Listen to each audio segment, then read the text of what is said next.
안녕하세요. 류스토리입니다. 자, 오늘 또 육아 책방 시작하도록 하겠습니다. 오늘 책은 유명한 책이에요. 빅터 프랭클의 죽음의 수용소에서. 이거 보십시오. 제가 여러분들과 나누려고 이렇게 많이 표시를 해서 고심하고 고르고 해서 많은 메모도 하면서 여러분들과 함께 나누려고 이렇게 준비를 해왔습니다. 이 책에서 제가 여러분들과 함께 나누고 싶은 것은 환경에 대해서 말씀을 드리고 싶어요. 아무래도 아이들 키우다 보면 환경에 대해서 많은 생각을 하실 겁니다. 그리고 초등학교에 들어가거나 아니면 교육 환경에 대해서도 생각을 하실 거고, 가정 환경 아니면 뭐 친구들, 그런 모든 환경, 아이들에게 영향을 미칠 수 있는 그런 환경에 대해서 생각을 하실 건데, 이 빅터 프랭클의 책에서도 주로 환경이 인간에 미치는 영향, 그리고 그 환경 속에서 인간이 어떻게 선택을 할 수 있는지, 그런 내용들이 나오는 책입니다.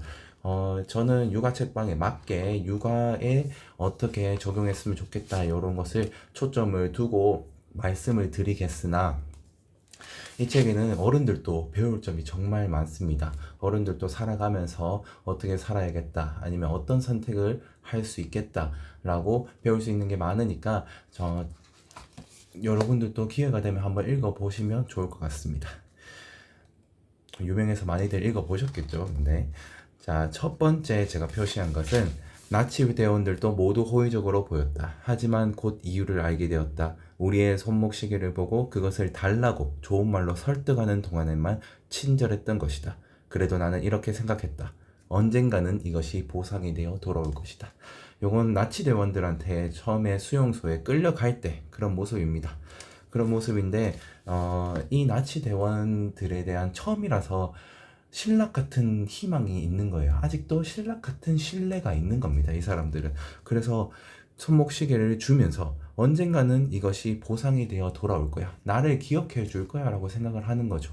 그렇지 않음에도 불구하고 저는 이걸 읽으면서 우리 아이들도 좀 단순하게 생각을 하니까 우리와의 신뢰를 계속 쌓아가고 있는데, 아이들이 우리와의 신뢰를 끝에 가면서 나치 대원들에 대해서 신뢰가 점점점 잃어가는데, 이렇게 잃어가지 않았으면 좋겠다. 처음에는 우리 아이들과 같이 약속을 하고 그랬으면 그 약속을 끝까지 지켜서, 심지어 아이가 까먹더라도, 아이가 따로 언급을 안 하더라도 우리 이렇게 하기로 했지, 우리 같이 아이스크림 먹으러 가기로 했지 하면서 아이의 약속을, 잊혀진 약속들도 꺼내서 아이와 그렇게 약속을 지켜주면서 신뢰를 점차 쌓아가서 아이들이 내가 이런 행동이, 나의 이런 행동이 엄마를 기쁘게 할 거야, 아니면 엄마에게 참 좋은 것일 거야, 엄마도 기뻐할 거야, 요런 거, 아니면 엄마도 나에게 보상이 되어서 돌아올 거야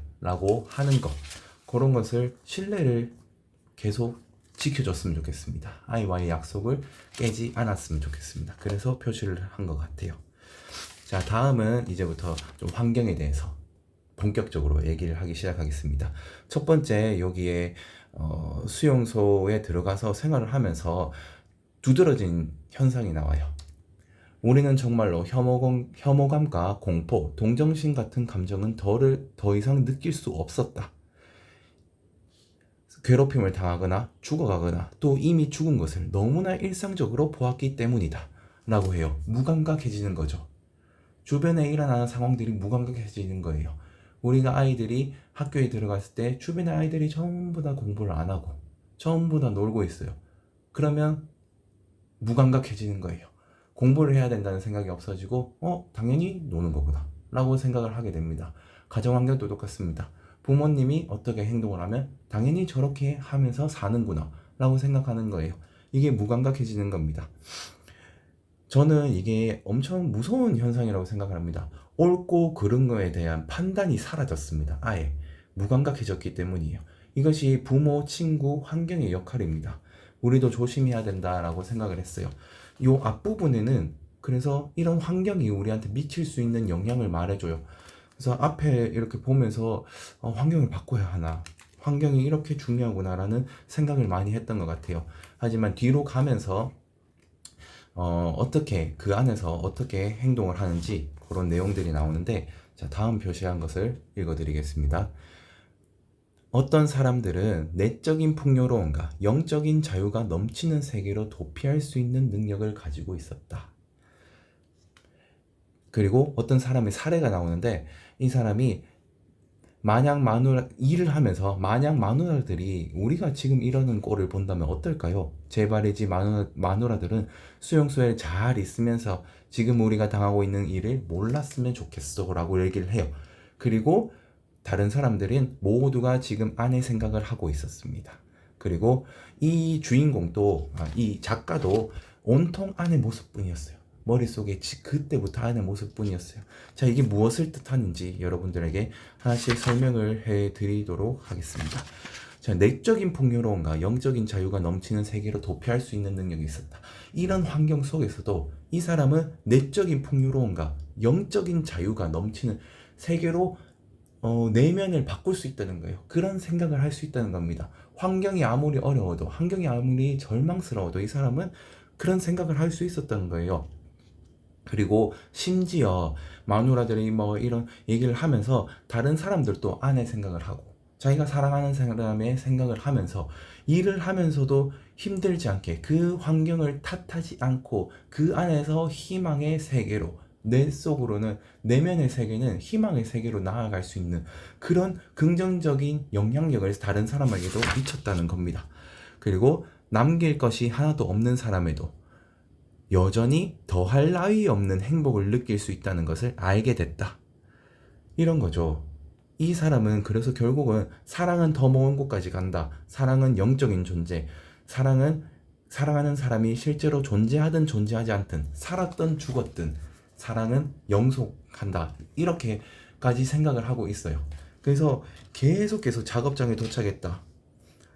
빨리빨리 움직이지 못해 라고 얘기를 하고, 그러자 불꽃이 일어났다. 머리는 마비되어 있었다. 그때도 내 마음은 여전히 아내의 영상에 매달려 있었다 라고 하는 거예요. 사랑하는 사람을 계속 떠오르는 겁니다. 그런 환경 속에서도. 이런 환경이 아까 말씀드렸다시피 무관계해지고, 그리고 가치 판단을 흐려지게 하는 것임은 분명해요. 하지만 그런 환경 속에서도 이런 사람들이 있었다는 거죠. 그리고 여기는 가장 중요하다 생각해서 제가 접어놓은 부분인데, 행동의 선택권을 가질 수 있다는 것을 알게 됐다. 인간의 자유, 주어진 환경에서 자신의 태도를 결정하고 자기 자신의 길을 선택할 수 있는 자유만은 뺏어갈 수 없는 것이다. 어떤 폭력에 있어서도 인간의 자유, 자신의 태도를 자기가 결정하는 것은 뺏어갈 수 없는 겁니다. 개인의 내적인 선택의 결과이지 수용소라는 환경의 영향이 아니라는 것이 사실이 명백하게 드러난다. 어떤 사람이 될 것인가를 스스로 선택할 수 있다. 그들이 고통을 참고 견디는 것은 순수한 내적 성취의 결과라고 할 수 있다. 삶을 의미 있고 목적 있는 것으로 만드는 것, 이것이 바로 빼앗기지 않는 영혼의 자유이다. 빼앗기지 않는 영혼의 자유이다. 환경 속에서도, 이런 환경 속에서도 여러분, 수용소입니다. 수용소, 이런 환경 속에서도 어떤 환경이든 내 선택의 결과인 겁니다. 핑계를 대지 말고 환경 탓을 하지 말고 내 선택의 결과입니다. 우리 아이들이 이런 사람이었으면 얼마나 좋겠습니까? 어떤 환경 속에서도, 어떤 유혹 속에서도 자기 신념을 가지고 그렇게 살아가는 아이가 되는 겁니다. 그런 아이로 우리는 키웠으면 좋겠어요. 그래서 저는 주로 어떻게 하냐면, 아이들한테 다른 사람을 따라하지 말자, 다른 사람을 따라하지 말고 너가 옳다고 생각하는 걸, 그런 것을 주로 따라서 하자, 그런 가치 판단을 할 수 있도록 하자라고 생각을 하고 있어요. 그래서 독서도 많이 해주고요. 그래야 간접 경험을 통해서 뭐가 옳고 뭐가 그른지 알 수 있으니까. 그리고 공자도 논어에서 얘기를 한 걸로 알고요. 많이 학습을 하는 것이, 많이 학습을 하면 옳고 그름을 판단을 할 수 있다는 겁니다. 이런 독서와, 그리고 부모들의 모습, 아이들은 부모들의 모습을 보면서 습관을 형성을 합니다. 그래서 이런 습관들, 어떤 실현에서 긍정적인 것을 찾고, 그리고 항상 행복하게, 아니면 부모가 생각하면서 말하는 그런 말의 습관들, 부모의 말 속에 들어있는 그런 사상들, 이런 것들이 아이들한테 모두 영향이 갑니다. 그래서 이런 것을 환경 속에서, 어떤 환경 속에서도 자신의 선택을 올바르게 할 수 있는 그런 아이로 키우겠다고 항상 생각을 하고 있었으면 좋겠습니다. 내 희생을 의미 있게, 아이들도 삶이 의미 있어지도록 그렇게 행동에 가치가 있도록 행동하게 유도를 했으면 좋겠습니다. 여러분, 그렇게 하려면 어떻게 할까요? 나의 삶이, 나의 행동이 의미 있어지려면 어떻게 해야 할까요? 나만 행복하면 그것도 뭐 나름의 의미가 있을 수도 있죠. 하지만 여기서 얘기를 하는 것은 나의 희생이 다른 사람들을, 남을 위해서 이루어지는 것이라면, 남을 위해 희생한 사람들이 있다면, 내 희생이 남들의 행복이 된다면 그것은 더할 나위 없이 행복한 희생이지 않겠습니까? 그래서 의미가 있다는 거예요. 그래서 부모 삶에 시련이 있더라도, 이런 수용소 같은 이런 시련이 있더라도 남을 위해서 희생하는 것, 그런 모습을 보여주는 것입니다. 그러면서 행복한 것, 그런 모습을 보여주는 것이 아이들한테는 자기 가치 판단을 올바르게 할 수 있는 중요한 습관 형성입니다. 그래서 그렇게 했으면 좋겠다라고 생각을 해서 여러분들과 함께 공유를 하고 싶었고요. 자, 사실 수용소에서도 여기서는 조금 새로 들어온 사람들을 얘기를 해요. 모든 것이 끝났다고 생각했다. 이런 사람들, 새로 들어온 사람들입니다. 미래의 목표를 찾을 수 없어서 스스로 퇴행하는 사람들은 과거를 회상하는 일에 몰두를 한다. 미래에 희망이 없으니까 내가 예전에는 이랬었는데, 내가 예전에는 이래서 행복했는데, 과거만 계속 회상하는 겁니다. 여러분들도 아이들과 대화를 할 때 내 엄마가 예전에는 뭐 이랬었는데, 뭐 그렇게 얘기를 할 수 있어요. 그것도 추억하는 것도 참 즐거운 일이니까요. 하지만 현재 내가 예전에 이랬었는데 지금은 왜 이런 꼴이 돼가지고, 요런 말은 조금 그렇잖아요. 과거를 계속 회상을 하면서 현재의 나의 행복을, 현재의 나의 기쁨을, 너와 함께하는 그런 시간들을 폄하하는 그런 발언인 것 같아서 그렇지는 않았으면 좋겠다라고 생각을 했어요. 그리고 긍정적인 무언가를 얻을 수 있는 기회가 분명히 있다. 수용소에서도 있다. 하지만 그것이 기회인 줄 모르고 그냥 지나쳐 버린다. 자신의 일시적인 삶을 비현실적으로 간주하는 것이 삶의 의지를 잃게 하는 주요 원인이다. 모든 일을 무의미한 것으로 여겨진다. 무의미를. 정신적으로 자기 자신을 초월할 수 있는 기회를 준다는 사실을, 어려운 상황이 이런 기회를 준다는 것을 종종 잊어버린다. 눈을 감고 과거 속에서 사는 것을 좋아한다. 뭐뭐 했었는데, 뭐뭐 좋아했었는데. 쇼펜하우도 비슷한 말을 했습니다. 삶은 고통이다. 삶은 고통인데 내가 과거에 이랬었는데, 그렇게 생각하는 것, 그리고 그걸 추억하는 것, 그것도 고통이다. 그리고 미래에 이렇게 행복해질 것이다. 그것과 나의 현실과의 괴리감. 미래를 나는 항상 행복할 것이라고 생각을 하는데 왜 이렇게 힘들까? 라고 하면서 그 괴리감에서 행복을 감하는 것이 나온다는 것이죠. 그러니까 그런 것을 조심하라고 얘기를 하거든요. 그래서 여기서도 똑같은 얘기를 합니다. 실제로 수용조 속에서도 긍정적인 무언가를 얻을 수 있는 기회가 분명히 있다고 하고 그렇게 찾고 있는 사람도 있는데, 이 사람들은 기회가 있음에도 그 기회를 날려버리는 거예요. 잡지 못한 겁니다. 왜냐하면 그렇게 해본 경험이 없으니까, 그렇게 해본 사람을 본 적이 없으니까. 우리 아이들도 그럴 수도 있습니다, 여러분. 그래서 우리 부모들이 먼저 실제로 그런 기회가 있으면 뭐 이렇게 생각하면 좋지 라고 그렇게 생각했으면 좋겠어요.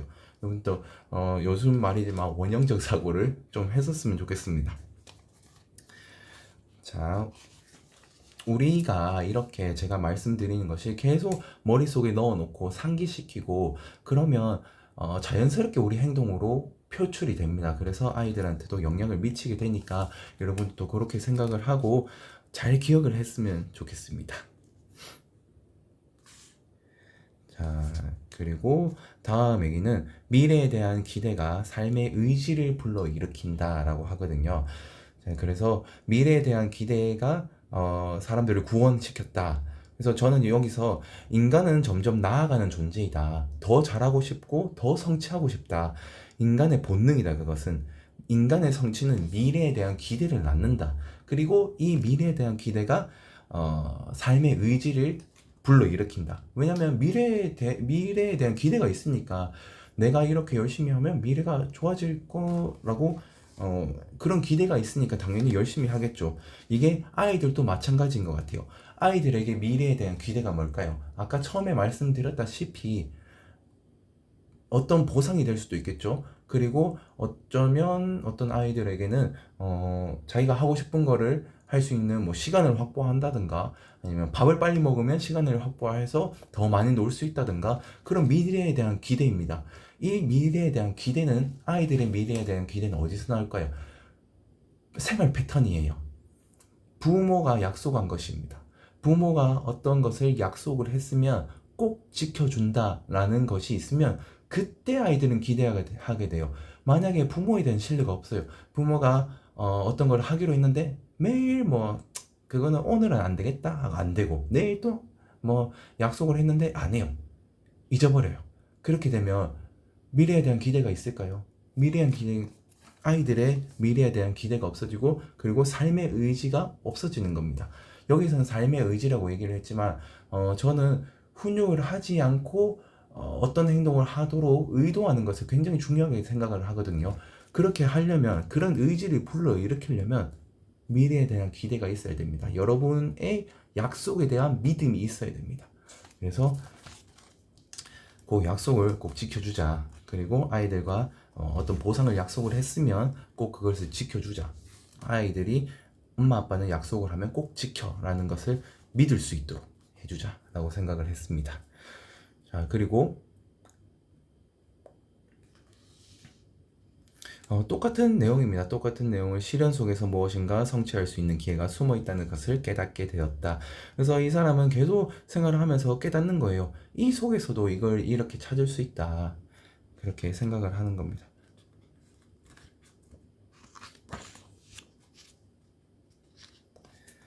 자, 그리고 다음 또 말씀드리고 싶은 것은 세상에 자신의 존재를 대신할 수 있는 것이 아무것도 없다는 사실을 일단 깨닫게 되면 생존에 대한 책임과 그것을 계속 지켜야 한다는 책임이 아주 중요한 의미로 부각된다. 사랑으로 자기를 기다리고 있는 아이나 혹은 아직 완성하지 못한 일에 대한 책임감. 이 사람은 삶의 의지가 미래에 대한 기대가 그 책임감에서 나온다고 얘기를 해요. 왜냐하면 아이에 대한 책임감이나 아니면 자기가 하지 못한 일에 대한 책임감이나 그런 책임감이 있으면 왜 살아야 하는지를 알 수 있고 그 왜 살아야 되는지가 있으면 어떤 어려움도 이겨낼 수 있다는 것입니다. 자, 아이들한테 뭘 시킬 때도 왜 해야 되는지 그것을 꼭 알려주길 바랍니다. 저는 그것을 제일 1순위로 생각을 하고 아이들한테 뭔가 시키거나 아니면 훈육을 하거나 아니면 교육을 하고 있는데 왜 이래야 되는지 주차장에서 뛰지 마라. 주차장에서 뛰지 마라고 얘기를 하는데 왜 주차장에서 뛰면 안 되는지 그렇다면 같이 생각을 해요. 주차장에서 뛰면 안 되는 이유는 차들이 여기서는 아무 생각 없이 쌩쌩 달리고 있으니까 그러니까 주차장에서 뛰면 안 될 것 같아. 왜 그런지 알겠지? 그러면 차와 부딪힐 수 있으니까 그래. 우리 같이 생각해보자. 차와 부딪힐 수 있으니까 주차장에서는 어떻게 해야 할까? 그러면 거의 대부분 아이들이 조심조심 다녀야 돼요. 아니면 뛰면 안 돼요. 라고 얘기를 하겠죠. 그렇게 되면 아이들은 이제 왜 그런지 알고 조심조심 다녀야 되는지 아는 겁니다. 그리고 저희 주차장이 이렇게 조금만 더 여기 선이 이렇게 그어져 있어요. 그 선에 딱 서면 좀 안전한 거리고 조금 더 나가도 좀 안전한 거리예요. 안전한 거리고 차들이 이렇게 부딪힐 수 없는 그런 거리이긴 한데 아이들이 항상 그 선에서 멈추다가 어제 아이들이 조금 앞으로 나가더라고요. 항상 선에서 멈추다가 왜 조금 앞으로 나갔어? 라고 얘기를 하니까 여기도 차가 지나가도 우리가 부딪힐 수 없는 장소라서 그래. 왜 주차장에서 조심해야 하는 이유는 차가 다닐 때 우리가 부딪힐 수 있으니까 조심을 해야 되는데 여기까지는 좀 괜찮은 것 같아서 그래. 그래서 그까지는 허용해 줬습니다. 왜냐하면 목적에 부합하는 행동을 하고 있잖아요. 그 선이 중요한 게 아닙니다, 여러분. 그 행위 자체가, 거기 선에 서는 행위 자체가 중요한 게 아니라 왜 그런지 알고 왜 이게 필요한지 알고 그 근본이 되는 원인을 지킬 수 있는 그런 행동을 할 수 있도록 아이와 함께 이야기를 나눴으면 좋겠습니다.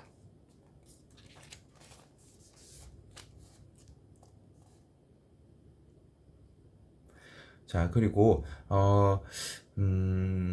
요거는 이제 해방이 됐어요. 해방이 되고 어떤 사람들이 어떤 농장에 이렇게 들어가는데 본인은 수용소에 있었기 때문에 농장에 막 들어가면서 농작물을 막 짓밟는 거예요. 그래서 그렇게 하지 마라. 그러니까 그런 말 하지 말게. 그만큼 빼앗았으면 충분한 거 아니냐. 내 아내와 내 아이는 가스실에서 죽었다. 그것으로 더 이상 할 말이 없는 거 아니냐. 그런데도 자네는 내게 귀리 몇 포기 바른다고 뭐라고 하냐. 라고 해요. 아주 천천히 평범한 진리로 돌아올 수 있도록 지도해 줘야 됩니다. 다른 사람이 자신에게 옳지 못한 짓을 하더라도 자기가 그들에게 옳지 못한 짓을 할 권리는 어느 누구에도 없다라는 평범한 진리를 일깨워 줘야 된다라고 얘기를 해요. 해방되고 자유를 찾으면 그 끔찍한 경험으로 본인의 끔찍한 경험으로 다른 사람도 고통받아도 된다라고 합리화하는 거예요. 이런 마음은 당연히 뭐 들 수도 있죠. 하지만 평범한 진리는 아닌 거죠. 우리가 이것을 다른 사람을 해하지 않는 것은 기본적인 진리인 거잖아요. 그래서 이런 진리를 일깨워주고 우리 아이에게도 그런 거를 꼭 알려줬으면 좋겠습니다. 예를 들어서 어디 가서 뭐 아이를 때렸다, 다른 아이를 뭐 깨물었다 이럴 때 제가 먼저 저 아이가 먼저 나에게 때렸어요. 이런 거 때렸어요가 아니라 다른 사람이 나를 때렸더라도 다른 사람이 자신에게 옳지 못한 짓을 했더라도 자기가 그들에게 옳지 못한 짓을 할 권리는 누구에게나 없는 겁니다. 이런 거는 꼭 아이들에게 말을 해주거나 아니면 그런 책을 읽어서 간접 경험을 좀 할 수 있도록 해줬으면 좋겠습니다. 아직 지금 시간이 많이 지났는데 아직 나눌 게 많아요. 그래서 왜 살아야 하는지 아는 사람은 어떤 어려움도 참고 견딘다. 이것도 아까 말씀을 드렸던 거죠. 왜가 중요합니다, 여러분. 왜 해야 되는지 그것을 꼭 기억했으면 좋겠어요. 자, 현실에 대해서 얘기를 하는데 이게 좀 옛날에 지어진 책임에도 불구하고 현실에 대해서 좀 잘 표현을 해놓은 게 있어서 체크를 했습니다. 요즘에는 이렇게 해야 한다고 말해주는 본능도 없어지고 그리고 이렇게 해야 한다고 가르쳐주는 전통도 없어진다. 그러니까 사람들이 어떻게 행동해야 되는지 그런 기준들이 없어지는 거예요. 그래서 그렇게 되면 본인이 생각을 하고 본인의 철학을 가져서 행동을 해야 되는데 그러지 못하는 겁니다. 그 결과 남이 하는 대로 따라 하거나 아니면 남이 시키는 대로 하는 사람이 되어버렸다 라고 하는 거예요. 이렇게 하면 자기가 선택해서 사는 인생이 아니니까 공허함을 느끼게 된다. 공허함을 느끼게 되고 이 사람이 조사를 했는데 유럽 학생들의 뭐 60%가 이런 공허함을 느끼고 있었다. 옛날에 이랬으니까 지금은 더 심하겠죠. 그래서 혼자 결정하고 혼자 설 줄 알아야 된다. 그러려면 우리 아이들이 혼자 결정하고 혼자 설 줄 알게 하려면 우리가 항상 뒤에 있다. 너의 뒤에는, 너의 결정에는 부모님이 항상 있다. 걱정하지 말고 혼자 결정을 해라. 이런 것들이 있어야 됩니다. 부모가 자식을 믿어주는 그런 모습들을 항상 보여줬으면 좋겠어요. 그래서 아이들이 혼자 설 수 있는 아이가 되었으면 좋겠어요. 니체의 세계에서도 혼자 설 수 없으면 나아갈 수 없다 라고 얘기를 해요. 그러니까 혼자 설 수 있는 아이가 되기 위해서는 뭔가 우리가 시키는 대로 행동을 해라. 내가 시키는 대로 해라. 이것보다는 느끼게 하는 겁니다. 내적 동기를 만드는 거예요. 제가 어디서 봤는데 어느 교육을 잘하신 분이셨어요. 굉장한 유명인의 부모님이었는데 우산을 가지고 가라 라고 얘기를 하기보다는 밖에 비가 오네 라고 얘기를 하는 겁니다. 그러면 아이 스스로 생각하고 판단하고 결정을 해서 우산을 가지고 가야겠어요 라고 하는 겁니다. 이런 식의 대화 방식을 했으면 좋겠습니다. 자, 그리고 다음에도 제가 적어놨네요. 또 이렇게 중요한 게 많아서 계속 나눠야 될 것 같아요. 개인에게 부과된 임무는 거기에 부과돼 찾아오는 특정한 기회만큼이나 유일한 것이다. 개인에게 부과된 임무는 유일한 것이다. 어느 누가 결정해 줄 수가 없습니다. 어느 누가 시켜서 다른 사람의 우리 아이의 인생을 살아줄 수 없어요. 그렇기 때문에 개인에게 부과된 임무는 거기에 부과돼 찾아온 특정한 기회입니다. 자, 그래서 예를 들어서 여러분들에게 설명해 드릴게요. 체스 챔피언한테 가서 가장 절묘한 수가 뭐냐? 바둑안 두는 사람한테 가서 세상에서 가장 절묘한 수가 뭐냐? 라고 묻는 거예요. 그런 수가 있겠습니까, 여러분?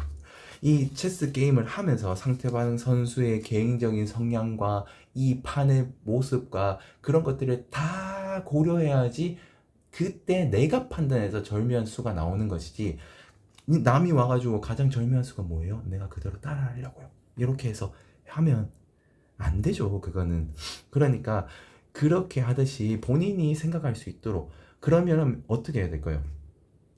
상황을 주는 거예요. 책임감을 느낄 수 있도록 상황을 주고, 그리고 아이가 스스로 판단해서 행동할 수 있도록 그런 기회를 주는 겁니다. 저희가 하는 방법을 좀 예를 들어서 설명을 해드리면, 저희는 아침에 일어날 때 그런 것을 좀 사용을 하고, 뭐 대부분 쓰긴 하지만 아침에 일어날 때 가장 많이 쓰는 것 같아서 말씀을 드릴게요. 아침에 아이들이 장난감을 챙겨서 어린이집에 가요. 친구들하고 나눠서 같이 놀려고 그렇게 하는데, 본인이 원하는 장난감을 챙기려면 그 챙길 시간이 있어야겠죠. 그 챙길 시간이 있으려면 아침에 얼른 씻어야 돼요. 얼른 씻지 않으면 장난감 챙길 시간이 없다는 것을 아이들한테 어떻게 알려줄까요? 그렇게 말해주기보다는 그냥 놔둡니다. 그냥 놔두고 씻자 한번 얘기를 하고, 안 씻어도 놔둬요. 놔두고 마지막에 갈 때 이제 55분이 되었으니까 우리는 나가야 돼. 우리는 항상 55분에 나가. 그러니까 지금 씻지 않았으니까 할 것은 다 하고 55분에 나가야 되는데, 너희가 씻지 않고 뭐 계속 놀기만 했으니까, 아니면 늦게까지 잠만 계속 자고 있었으니까 지금 장난감 챙길 시간 없어 하고 장난감 챙길 시간이 없이 나가는 거죠. 그리고 그 다음날 아이들은 다들 스스로 일찍 일어났어요. 스스로 일찍 일어나서 혼자 양치를 하고 세수를 하고 옷도 다 갈아입고 양말까지 다 신고, 그리고 본인의 장난감을 챙기고 놀기 시작했습니다. 그러니까 책임감이 아니라 하고 싶은 거일 수도 있는데, 그 책임감을 줄 수 있는, 자기가 해야 되는 것을 꼭 해야 되고, 해야 되는 것을 다 해야지 자기가 원하는 것을 할 수 있는 그런 상황을 만들어줘서 스스로 판단하고 행동할 수 있게 해줬으면 좋겠습니다.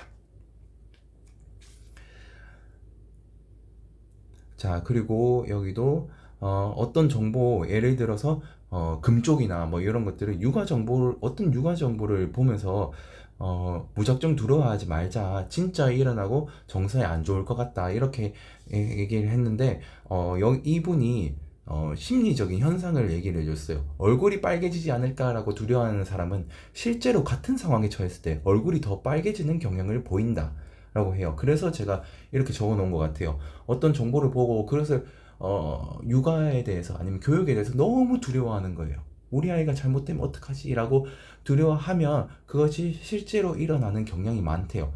그러나 또 반대의 경우도 있어요. 아이러니컬하게도 공포 때문에 진짜 두려워하던 일이 일어나는 것과 같은 방식으로 꼭 하고 싶다는 강한 의욕이 불가능하게 만드는 경우도 있다.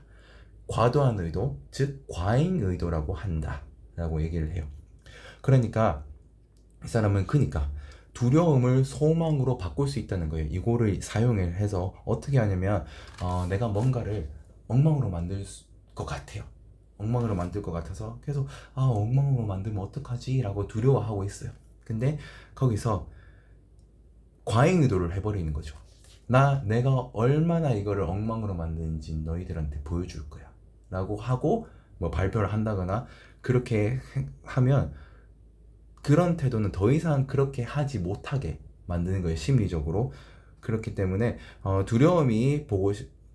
두려움이 그 두려움의 것을 보여주고 싶은 소망으로 만들어서 과잉 의도로 만들어 버립니다. 아이들한테도 뭔가 이렇게 아이들이 뭔가 두려워하거나 뭐 그러면 괜찮아. 너가 얼마나 못할 수 있는지 한번 가서 보여줘.